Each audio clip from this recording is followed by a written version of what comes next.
বাংলাদেশে মিনিমাম 14 বাৰমান জনম ল'ব লাগিব যে ভাৰতৰ কিবা হাত দিয়াৰ কাৰণে গতিকে বাংলাদেশক ইমান গুৰুত্ব দিয়া কথা নাই ইটস এ স্মল কান্ট্ৰি আৰু ভাৰতৰ লগত তাৰ তুলনা নহয় তেওঁলোকৰ দুটা চিকেন নেক আছে আমাৰ ভাৰতৰ এটা চিকেন নেক আছে আৰু বাংলাদেশৰ দুটা চিকেন নেক আছে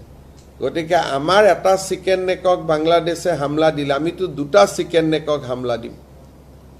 আমাৰ যেটো চিকেন নেক আছে মেঘালয় দি চিটাগং পোৰ্টত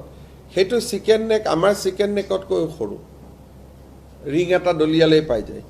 হেকাৰণে এইবিলাক কোৱা কথা আমিও আমাৰ চিকেন নেকটোৰ কথা কৈ থাকো যাতে বিভিন্ন